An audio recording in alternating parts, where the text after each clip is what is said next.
ଖ୍ରୀଷ୍ଟରେ ଭାଇ ଏବଂ ଭଉଣୀମାନେ ଆପଣମାନେ ସମସ୍ତଙ୍କୁ ପ୍ରେଜ୍ ଦ ଲର୍ଡ। ପ୍ରଭୁ ଅନୁଗ୍ରହ କଲେ ପୁଣି ଥରେ ଏକ ନୂଆ ଭିଡ଼ିଓ କରିବା ପାଇଁ। ଆଉ ପ୍ରଭୁ ସେ ଆମମାନଙ୍କ ପ୍ରତି ଦୟାଳୁ ଅଟନ୍ତୁ, କୃପାମୟ ଦୟାମୟ ଅଟନ୍ତି। ଆମମାନଙ୍କୁ ଏଯାଏଁ ସୁରକ୍ଷା ଦେଇଛନ୍ତି। ଆମେ ଯେତେବେଳେ ଆଜିର ଦୁନିଆରେ ଆଉ ଏସବୁ ବିଷୟ ଦେଖିକି ଆମେ ଅନେକ ହତାଶ ନିରାଶ ହୋଇଯାଉଅଛୁ, କିନ୍ତୁ ବାକ୍ୟ ହିସାବରେ ଆମେ ସେହି ପ୍ରକାର ହେବା ଦରକାର ନାହିଁ। କାରଣ ବାକ୍ୟ କୁହେ ଆମେ ଏ ପୃଥିବୀ ନିବାସୀ ନହୁଁ, କିନ୍ତୁ ସ୍ୱର୍ଗୀୟ ନିବାସୀ ଅଟୁ। ଓଡ଼ିଆରେ ଗୋଟିଏ ଗୀତ ମନେ ପଡ଼େ, ଯାହାକି ବହୁତ ପୁରୁଣା ଖ୍ରୀଷ୍ଟିଆନ ଗୀତ।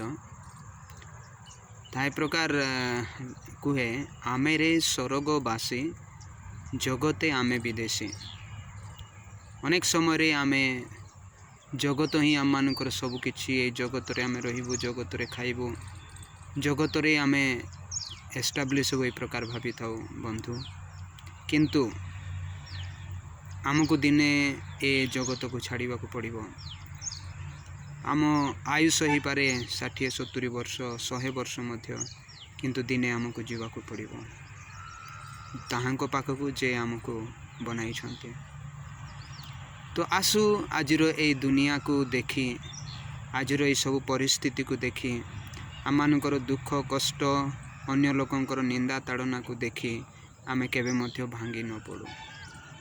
କାରଣ ଆମମାନଙ୍କର ଲକ୍ଷ୍ୟ, ଆମମାନଙ୍କର ଶକ୍ତି କେବଳ ପ୍ରଭୁ ଯୀଶୁ ଖ୍ରୀଷ୍ଟ ଅଟନ୍ତି।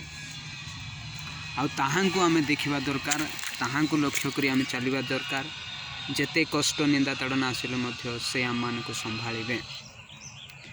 ଆଉ ଆମେ ଅନେକ ସମୟରେ ନିରାଶ ହେଇଯାଉଛୁ ଏସବୁ ବିଷୟକୁ ନେଇକି। ଆମ ଓଡ଼ିଶାରେ ଯାହା ହେଉଛି, ଭାରତରେ ଯାହା ମଧ୍ୟ ହେଉଛି, ଆଉ ଏସବୁ ବିଷୟ ନେଇ ଆମେ କେବେ ମଧ୍ୟ ଭୟ କରିବା ନାହିଁ, କି ଖରାପ କାମ ଆଡ଼କୁ ମଧ୍ୟ ଷ୍ଟେପ୍ ନେବା ନାହିଁ। କିନ୍ତୁ ଆମେ ପ୍ରଭୁଙ୍କ ଠାରେ ଦୃଢ଼ ହୋଇ ରହିବା।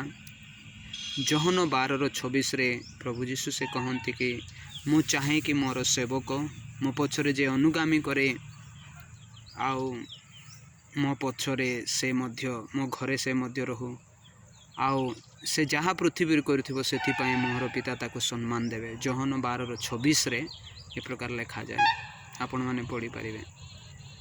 ତ ଆମେ ପ୍ରଭୁଙ୍କର ସେଇ ଗୌରବମୟ ମିଳନକୁ ଆଉ ସେଇ ସୁନ୍ଦର ସହଭାଗିତାକୁ ଆମେ ଦେଖି ଚାଲିବା ଦରକାର, ଯେ ପ୍ରକାର କି ଆମେ ଦିନେ ପ୍ରଭୁଙ୍କ ସହିତ ରହିବୁ। ଆମେନ୍।